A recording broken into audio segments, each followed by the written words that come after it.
Guys, I'm so hurt right now. I see this happen all the time. I just didn't think it would happen to me, but I just got laid off and I'm unemployed.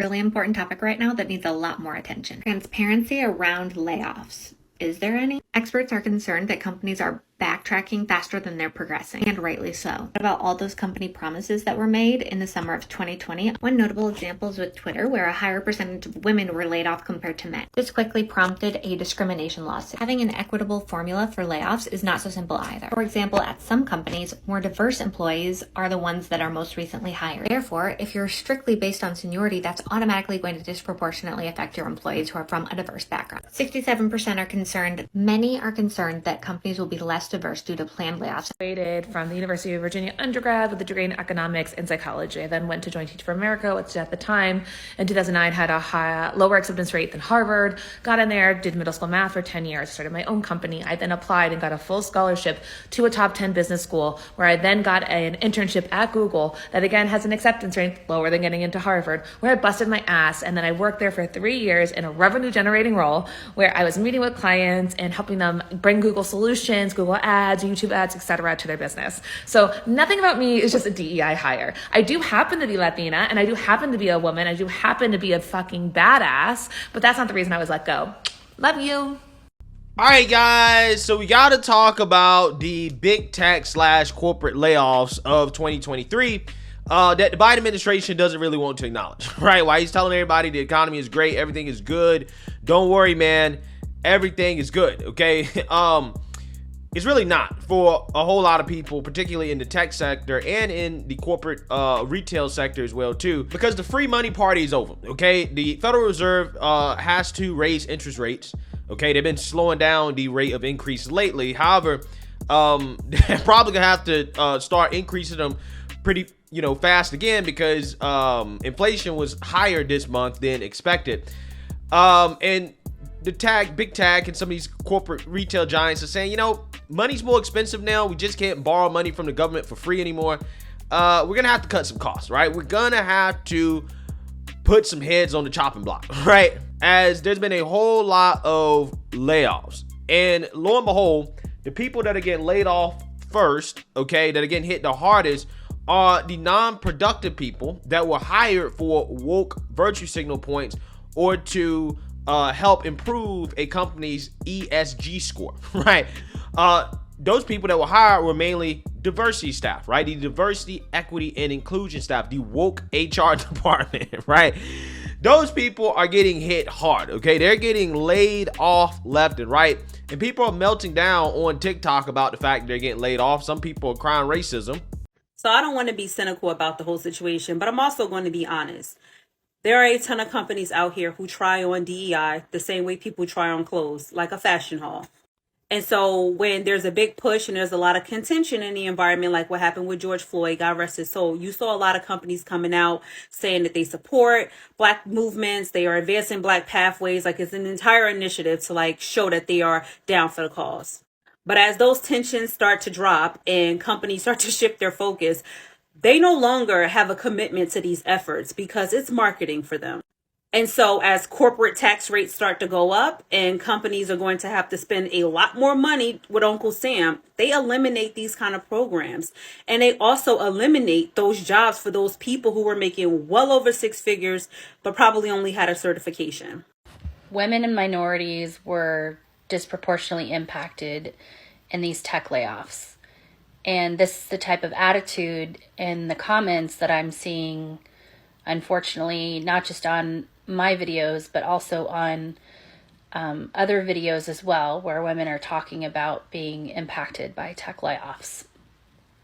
People have asked me why I can't just move on, why I decided to speak up, saying that I'm trying to get attention, but I'm bringing the attention of this comment to everyone, because this is what some women have had to deal with. This is what they deal with on a daily basis. People that even still work in these places that are afraid to speak up. It's not worth it. it's not worth it to have to deal with this. And then you have some companies like Twilio, who is actually implementing racism when it comes to determining who should lose their jobs and who shouldn't lose their jobs. Anti-racist layoffs. Is that a thing? My name is Corp and welcome to Silly Valley News. Today's story, tech giant Twilio announces layoffs of 11% of their workforce, roughly 800 people. While Twilio joins a long list of companies reducing force over the last year, this one stuck out for its particularly unique approach. In a message to all employees, CEO Jeff Lawson announced that the layoffs would be made through an anti-racist and anti-oppression lens. As you'd imagine, the internet loved that. A Redditor by the name of X_Danger wrote, "We want to do layoffs, but don't want the backlash that comes with it. What should we do?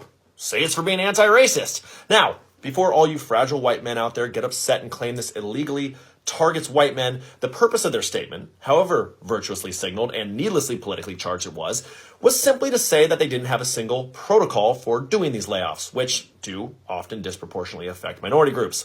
Those who were laid off will get at least 12 weeks of pay, plus an additional week per year of service at the company. They will also receive the full value of Twilio's next stock vest. In the past year, Twilio's shares have declined in value by 78%. Big yikes. Till next time, this is Corp with Silly Valley News. Yeah, so you seen that, you heard that. Okay, layoffs are a big deal. Okay, it's a huge deal.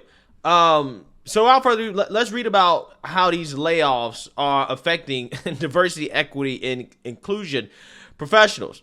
The layoffs sweeping corporate America are now claiming one of their main casualties, the bloated and counterproductive sector of diversity, equity, and inclusion professionals, new research shows. As the tech industry laid off tens of thousands of workers last summer, DEI teams shed about a third of their staff, according to data compiled by Revio Labs. Other departments were only losing a fifth at the same time. Axing diversity professionals extends beyond the tech sector. Retail giant Target led the way, losing 20 DEI staffers in 2022, researchers said. Capital One, Amazon, Applebee's, and Wells Fargo rounded out the top five. Yeah, again, not surprised. The reason why I'm not surprised is because I never bought into this idea that diversity, equity, and inclusion had a positive return on investment, right? If anything, it's just more negative. It causes more drama at the company, okay? It's an HR headache.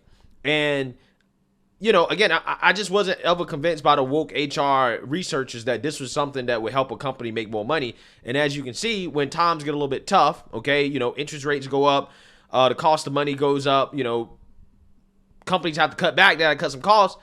The first to go is probably the most unproductive, right? The most unproductive, non-revenue generating, you know, employees, they lose their jobs, right?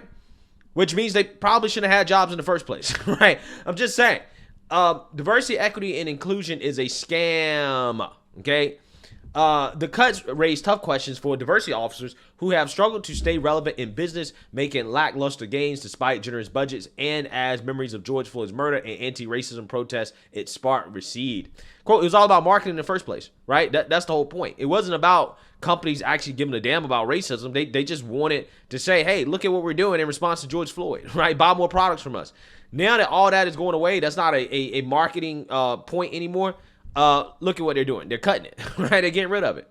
While DEI workers say they bring more black, brown, female, and queer talent into firms and raise morale across the board, I don't believe that for one second.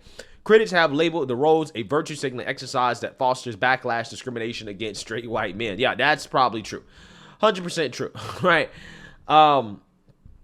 As well as offering jobs to underrepresented groups, DEI teams also end up butting heads with established employees with more compulsory training in tackling racial bias, microaggressions, and even white privilege. Yeah, if you guys ever took one of these corporate trainings, they're ridiculous, right? They're absolutely ridiculous, okay?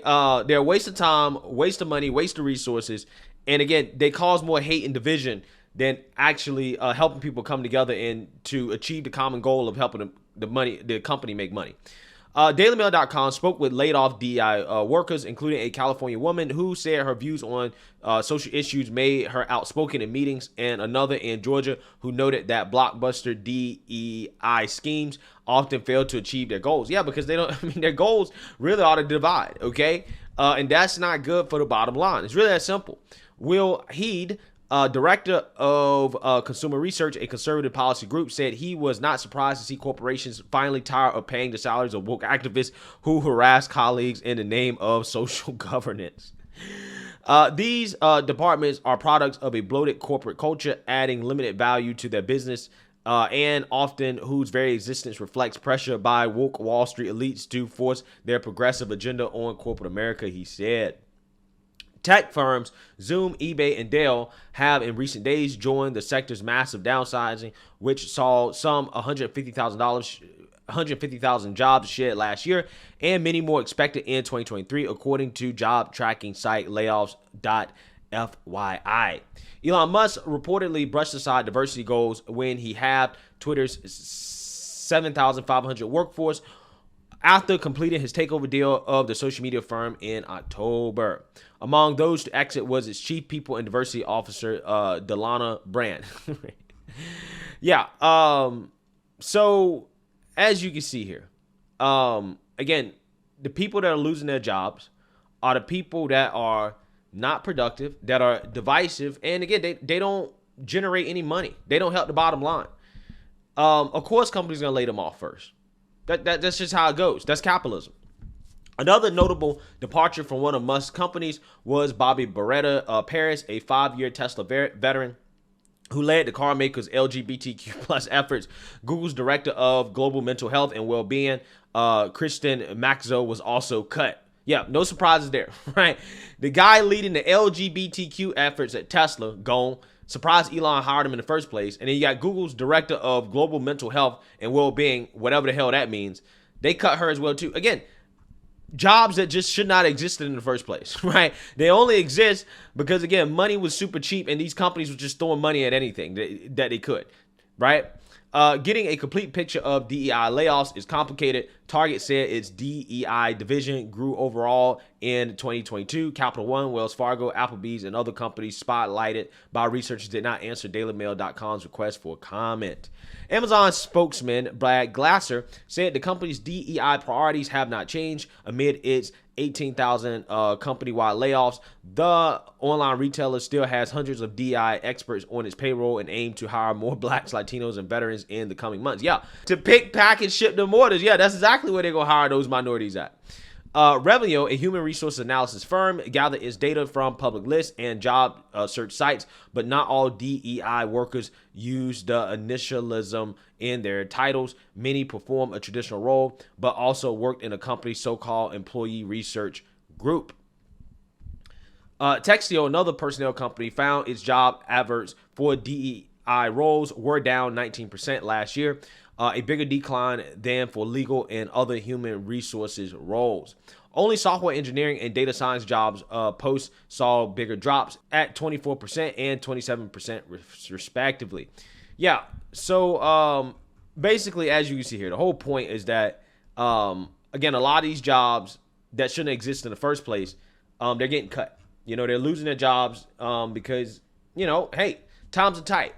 Right. And again, I could have predicted this would happen. Anybody could have predicted this would happen because I was never convinced that this stuff had a positive return on investment in the first place. It never did. It was just about marketing. Now that they can't market with that anymore, you're gone. Right. You done your job. You were a face that we could use to say, hey, look at us. We're diverse. We're not racist. And now that people don't care about it anymore, they get rid of you. It's really that simple. It's kind of how capitalism works. Let me know what you guys think. Make sure you like, comment, and subscribe. Most importantly, share a Black conservative perspective. Peace.